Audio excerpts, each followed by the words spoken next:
Bonjour, bonjour tout le monde, bienvenue à votre émission à l'affût. Aujourd'hui, un reportage de chasse à l'oie avec le guide Marc Harvey et on reçoit Vincent Cloutier qui nous parle de balistique. J'aime toujours les sujets que Vincent Cloutier amène à l'émission, mais plus particulièrement quand il s'en va dans le technique. Et aujourd'hui, particulièrement, Vincent, je suis heureux qu'on parle de balistique. Ouais. Je trouve que c'est une notion souvent qui est mise de côté par nos amis chasseurs. Oui, il y a plusieurs personnes qui oublient qu'il n'y a pas une balle qui est digérée de la même façon dans le carabine. Oui, ils prennent le balle de 30-06 en disant, bah, je chasse le chevreuil en dedans de 600 pieds, je me casse pas la tête, puis je vais aller à l'orignal, j'ai envoyé un 1000 pieds, je vais le tirer. Ouais. Mais soit sur les boîtes de balles, soit sur nos fameux Internet ou dans les catalogue de compagnie, Oui. on a beaucoup d'informations concernant notre calibre, tout dépendant du type de chasse qu'on fait. J'ai vraiment fait par exprès pour emporter 3 balles pareilles. Ouais. 3 calibres différents. De la même compagnie. De la même compagnie, le même type de boulet, parce que OK. je me dis, il faut comparer des pommes avec des pommes. Très bonne conclusion, c'est vrai. Si ça a le même boulet, on a moyen de comparer à ce On a moment-là. moyen de comparer. Oui, il existe sur le marché des boulets qu'on appelle des boulets mous, qui n'est pas des boulets fusionnés. Les boulets qui sont plus durs, qui sont fusionnés, qu'est-ce que ça veut dire? C'est que le plomb et le cuivre sont soudés ensemble. C'est ça. Ou des boulets qui sont juste en cuivre, qui est un boulet beaucoup plus dur aussi. Qu'on appelle des monolithiques. Ouais. Donc, là, on a 3 calibres complètement différents. La 2,70, la 7 mm, la 300 Magnum. Je les appelle souvent des anciens calibres, des vieux calibres, C'est parce vrai, c'est vrai. ça fait des années qu'ils existent. Mais si on veut, on se dit, Sylvain, aujourd'hui, on veut aller à la chasse à l'orignal, jusqu'à quelle distance, avec nos calibres, on est capable de récolter un orignal proprement, sans dire on court après un chien de sang pour venir nous aider à trouver notre gibier. Et c'est là que la connaissance de la balistique vient intéressante, parce que dans les tables de balistique, souvent inscrites sur la boîte Oui. de cartouches, il y a 2 notions importantes. Il y a évidemment la vitesse Oui. du projectile, qui va te dire que ça va vite, ça va loin. Mais ce qu'on oublie souvent de regarder, c'est l'énergie Oui. que le boulet va produire à l'impact. Oui. Parce qu'un orignal, c'est un animal costaud. C'est un animal costaud. On parle de 1500 pieds-livres qu'il faut dégager minimum. Il parle entre 1500 et 2000. Quand même. J'ai pas le chiffre pour le chevreuil, mais le chevreuil est un animal un petit peu moins costaud. Mais un gros boc chevreuil, c'est résistant. Oui. On dit un bon 1000 livres, un Ouais. bon 1000 pieds-livres là, d'énergie Ouais. pour le terrasser comme il faut parce que c'est solide. Oui. Puis aussi, dans nos tables de balistique, il nous donne un aperçu de notre, je vais le dire en anglais, notre drop, mettons, notre balle, combien de pouces qu'elle va descendre à telle distance. Mais vu qu'il n'y a pas un canon qui digère les balles pareilles, il faut en prendre puis en laisser là-dedans. OK. D'où aussi la nécessité d'aller au champ de tir Oui. un peu pour faire quelques tests. Oui, c'est sûr que les champs de tir, c'est rare qu'on a des possibilités de tirer jusqu'à 1000 pieds. C'est vrai. On va le dire 300 verges. Mais il faut faire des tests. Mettons qu'on irait avec notre 2,70 ici. Oui, calibre commun. Un calibre quand même assez commun. Je dirais, Sylvain, nous, on veut... c'est quelle distance maximum qu'on pourrait abattre un orignal avec ce type de boulet-là? Parce que c'est un boulet mou. Si je regarde sur ma boîte de balles, à 200 verges, il n'y a aucun problème. On est à 1891, mais là, on est rendu à 300 verges, 1566. Oh, je suis limite au niveau de l'énergie. Oui. Là, si on parle de plus de 1000 pieds, on va le mettre à 400 verges, on est rendu à 1200. Donc, ce boulet-là, c'est assez fort pour aller à l'orignal. Mais il faut penser qu'il faut tirer un petit peu plus proche. Que si je regarde un boulet que j'appelle un calibre Magnum, qui a beaucoup plus de poudre, si je suis à 300 verges, dans le 300 Magnum, Ici, j'étais à 2200. Wow! Je peux aller jusqu'à 500 verges. On est à 1570. Donc, avec un boulet 300 Magnum, un boulet mou, comme ça, on pourrait dire, j'ai possibilité de tirer jusqu'à 1500 verges. Pas 1500 verges, 1500 pieds. 1500 pieds. Mais 1500 pieds, Hey, pas à côté, c'est loin, là. je m'excuse, on ne peut pas dire, si tu le récoltes, on va dire, va t'acheter un 6,49. Oui, parce qu'on n'est pas des tireurs d'élite, là. Faut s'accoter, puis c'est loin comme ça, Ouais. là. Tu es capable d'être en mesure de te rapprocher sans qu'il te détecte Ouais. pour faire un tir Sur approprié. notre même boîte, on a aussi la trajectoire de notre balle. Si on s'en va à 500 verges, à 1500 pieds, on a une courbe qui va descendre de 41 pouces. Ah ben là, tu passes en dessous de la bédaine de ton orignal à 41 Donc, il faut pouces. estimer. Et là, c'est là qu'on est rendu que je pense que la chasse, on est capable de tirer quand même assez proche. À l'orignal, on est capable de les attirer à l'arc. Donc, à l'arme à feu, on a la possibilité aussi. J'ai toujours dit qu'un tir proprement exécuté, ça va dépendre de 18 pouces aussi en arrière de l'arme à feu. De l'arme à feu, oui. J'aime vraiment comparer pomme avec des pommes. Dans les tables de balistique papier, on a encore plus d'informations que dans la boîte parce qu'on a les différences si on veut faire des tirs à courte portée, à longue portée.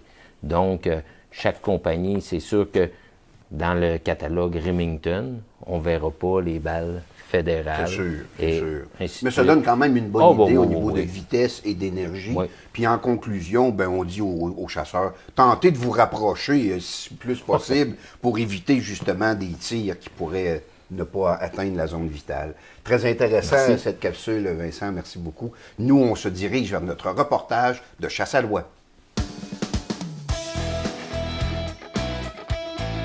Salut tout le monde, bienvenue à la chasse d'oie blanche printanière. Mon nom est Marc Harvey pour ceux qui ne me connaissent pas. On fait une petite chasse d'après-midi parce que ce matin, les gens avaient payé pour un combo dindon oie blanche. Fait que c'est un service qu'on offre, nous, dans notre service de guide. Fait qu'est-ce qu'on fait? On fait de la chasse à dindon le matin, puis on fait de la chasse à l'oie blanche l'après-midi. Là, ce qu'on a fait, on a installé un setup d'après-midi. Autrement dit, on a fait une installation d'oiseaux relax, d'oiseaux ils ont mangé, ils sont au repos dans le champ, pour voir comment est-ce que les oiseaux allaient se comporter versus cette installation-là. J'espère que ça va bien fonctionner. On a un gros soleil, par contre, on a un bon vent, fait que ça devrait nous avantager. On va espérer que ça aille bien. Les oies blanches, en principe, l'après-midi, sont un petit peu moins farouches que le matin.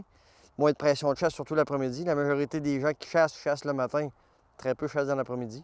Ça nous donne une petite chance de plus. On a une bonne gang aujourd'hui, fait que ça va être pas mal plaisant. Fait que là, il reste à avoir le show et à voir rentrer les oies blanches, ça va vraiment être écœurant.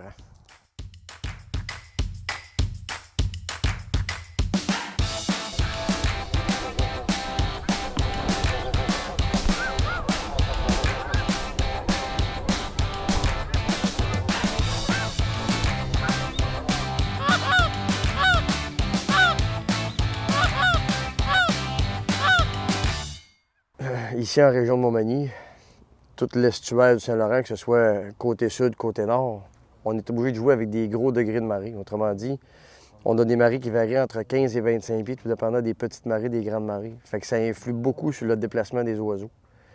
Fait que dans la période où on est présentement, on a une marée montante d'après-midi, ce qui favorise le déplacement des oiseaux en milieu puis en fin d'après-midi, ce qui nous favorise notre période de chasse pour ça. C'est quand que la marée remonte, les oiseaux ont moins de place à se réfugier au niveau du fleuve. Fait que qu'est-ce qu'ils font? Ils se déplacent vers les champs. Oui, pour aller se nourrir, puis oui, pour aller compenser, parce qu'on a quand même des bons vents de 20-25 km/h qui donnent une très grosse vague. Puis les oiseaux n'aiment pas vraiment ça. Fait que qu'est-ce qu'ils font? Bien, ils vont se réfugier au champ, laisser passer le mauvais temps, puis ils vont retourner à la noirceur. Fait qu'ici, dans la région, on a besoin de travailler beaucoup avec ça, là. Soit la marée de matin, soit la marée de soir, parce qu'il y a toujours 2 marées par jour. Fait qu'on travaille beaucoup avec ce genre de conditions-là.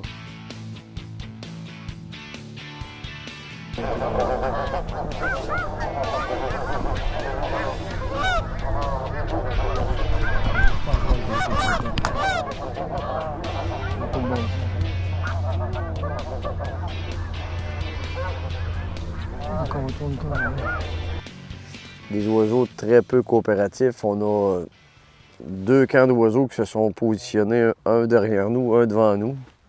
Mais j'essaie de trouver des solutions en déplaçant des appelants, déplaçant du stock, mais les oiseaux ne coopèrent pas du tout, là. Ils se présentent proche de nos appelants, puis ils tournent de côté vite fait, là. Des fois, l'oie blanche, c'est des choses qui sont...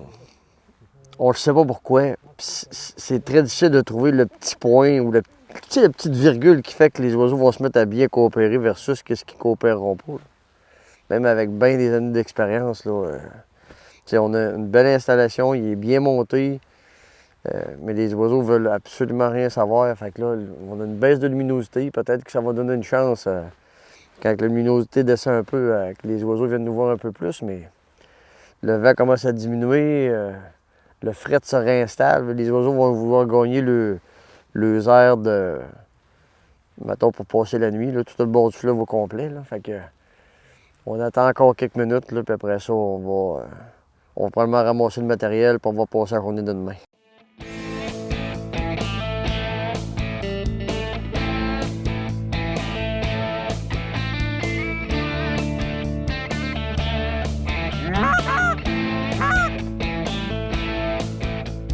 Bon, mais malheureusement, on a eu une journée très infructueuse.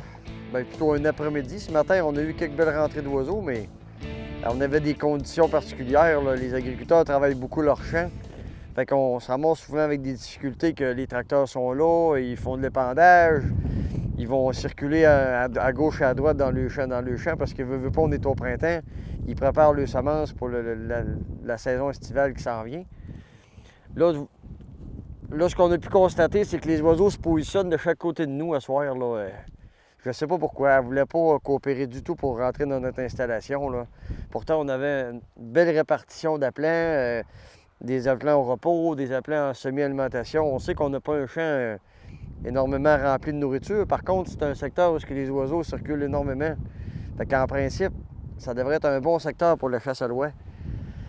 Malheureusement, on n'a pas été capable de les faire descendre à notre goût. On a vu quelques volets qui sont venus nous voir, mais pas vraiment intéressés. C'est sûr qu'avec des camps d'oies chaque côté de nous, ils ont le choix entre 4 ou 500 faux, puis 1000 à 1500 vrais au côté. Ça nous enlève des chances, c'est sûr. Par contre, ben, il faut essayer de comprendre le pourquoi les oiseaux ne veulent pas coopérer. Les appelants sont trop serrés, le setup est peut-être trop nombreux. Il y a tellement de facteurs qui peuvent influencer la chasse à l'oie blanche le printemps. C'est un oiseau extrêmement capricieux. C'est un oiseau qu'on chasse 10 mois par année. Veut pas, en les chassant 10 mois par année, bien, elle devient de plus en plus méfiante. On parle des oiseaux qui varient entre 0 et 22, 23 ans comme espérance de vie. Fait qu'on a des oiseaux qui sont très âgés dans le troupeau qu'on a présentement. On a récolté des bagues cette semaine, là, puis les bagues varient entre 12 et 15 ans. Fait que c'est des oiseaux qui ont du bagage d'expérience derrière eux autres. Fait que c'est ça qui va faire qui rend la difficulté de les faire rentrer dans nos installations. Pas parce qu'on n'a pas des beaux appelants. Regardez, on a des appelants qui ressemblent vraiment à des vrais oiseaux. C'est des appelants de type full body qu'on appelle. Ça ressemble à la perfection à une vraie oie blanche. Pourquoi elle fait la différence entre des vrais et des pas vrais? C'est vraiment particulier à l'oie blanche parce que c'est vraiment très réaliste comme appelant. Fait que c'est des choses qu'en principe, on est capable de déjouer les oiseaux assez facilement avec ce genre de matériel-là. Malheureusement, cet après-midi, ben, on n'a pas eu la chance de. Par contre, on a quand même eu des beaux spectacles. On a eu une grosse volée d'oiseaux qui nous a passé au-dessus de la tête. On a eu quelques volées d'oiseaux, ce qu'on appelle, nous, des vortex. C'est qu'on voyait les oiseaux au loin se poser devant nous. Fait que ça nous a donné quand même un beau spectacle aujourd'hui. C'est sûr qu'on est ici pour récolter des oiseaux. C'est le but de venir à la chasse, mais ça fait partie. Les mauvaises journées nous font apprécier les meilleures dans les sorties suivantes. Fait que d'ici ce temps-là, ben, je vous demande de rester à l'affût.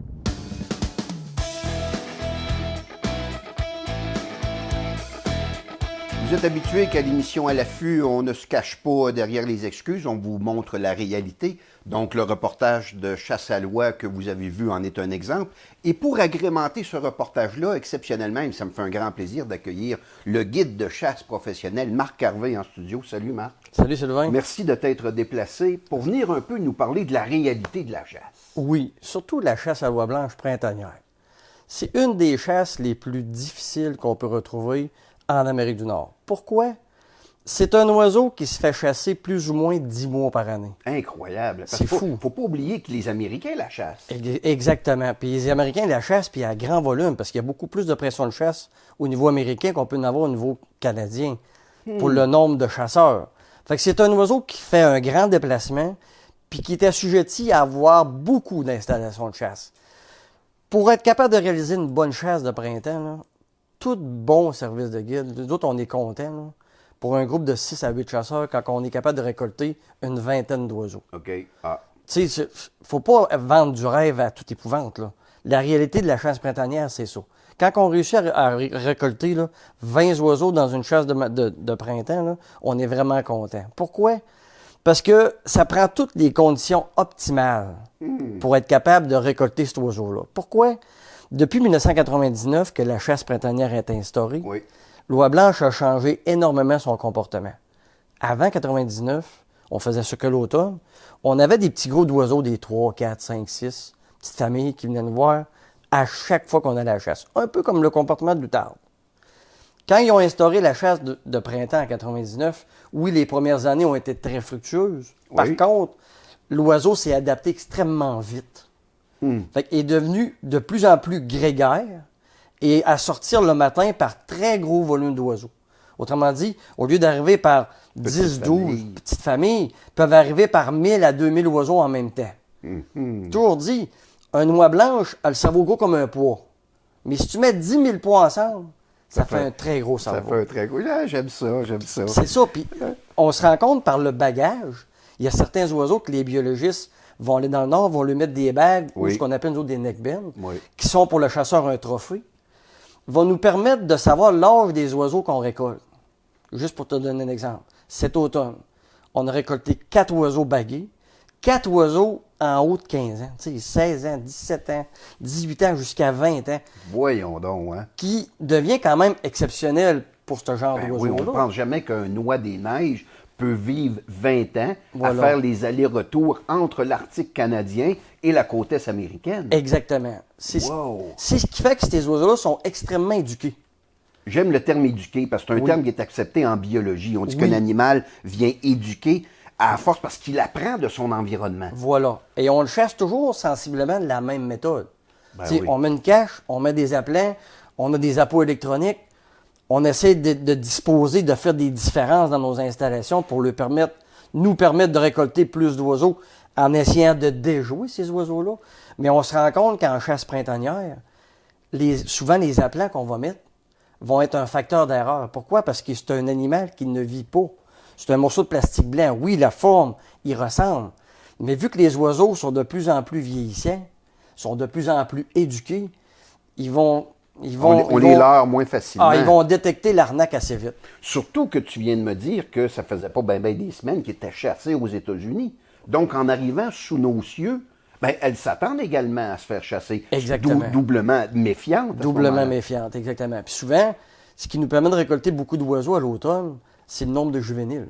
Oui, exactement. Parce que l'oiseau du printemps est toujours plus facile à récolter. Oui, moins méfiant, n'a pas l'expérience des vieilles. Fait que tous les oiseaux juvéniles qui ont été récoltés à l'automne, ils ne reviendront pas au printemps avec la naïveté de l'oiseau de l'automne, tu sais, de sa première saison. Absolument. Ils vont venir avec l'éducation qui va y être donnée due à la chasse aux États-Unis. La prudence. Et voilà. Fait que, tu sais, quand tu regardes toutes les conditions météo, il ne faut jamais oublier une chose.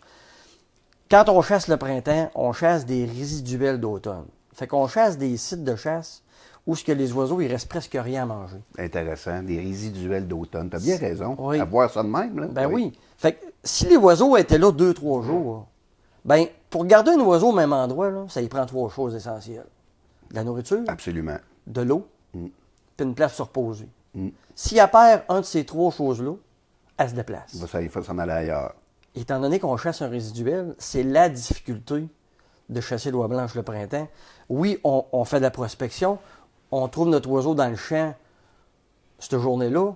On Il y a va venir rien. s'installer là demain. On présume, que l'oiseau va revenir. Exactement. Donc, c'est un facteur chance. Oui, puis souvent, on se dit au printemps, il faut quasiment être devin Ouais. pour deviner où est-ce que l'oiseau va aller le lendemain. Incroyable. Parce que souvent, on a remarqué, moi en tout cas j'ai remarqué avec les années, que les oiseaux vont se déplacer en fonction de la pression atmosphérique. Une dépression, les oiseaux vont aller moins loin, plus de difficultés à monter en altitude. Crête de haute pression, vont monter en altitude, vont aller manger plus loin. Fait que, mettons, on fait une prospection la veille, on est dans une dépression, il vente fort, il mouille, il fait de la pluie. Tu sais, on a des bonnes conditions, les oiseaux restent proches des dortoirs.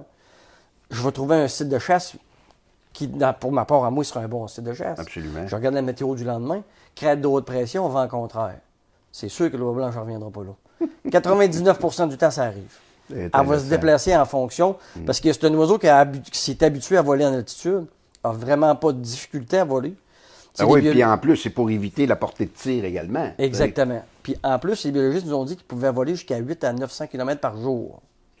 Puis de ce qu'on a pu voir avec les GPS, il y a des oiseaux qui peuvent partir de Montmagny, aller manger à l'école le matin, puis revenir coucher à Montmagny le soir. Absolument. Ça, c'est Mais région de c'est Montréal. 600 km aller-retour. Là. C'est quand même quelque chose. Dans une crête de haute pression, pour eux autres, c'est facile de voler. Dis-moi, Marc, il reste quelques secondes. Est-ce que tu as changé ou modifié un peu ta technique de tir? Genre, est-ce que tu utilises les mêmes cartouches qu'à l'époque, le même fusil, ou tu as dû faire des ajustements par rapport à ça? On a été obligé de s'ajuster en fonction de la bille d'acier. La bille d'acier qui est vraiment un calibre, une bille qui n'a pas de densité. C'est ça. Versus la bille de plomb d'anciennement.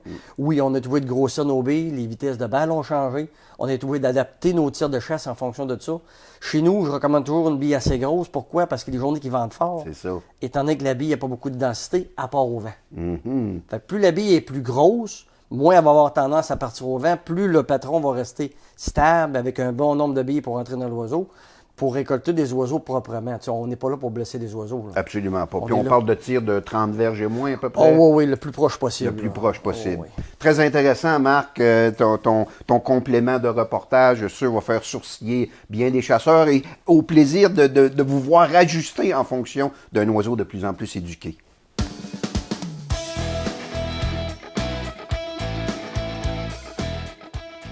Eh bien oui, c'est déjà terminé. J'espère que ce reportage de chasse à l'oie, une chasse réaliste, vous a quand même intéressé, surtout d'avoir Marc Harvey en personne en studio. On le remercie beaucoup. On remercie notre spécialiste de toujours, Vincent Cloutier. Et nous, ben, quoi qu'il arrive, restez à l'affût.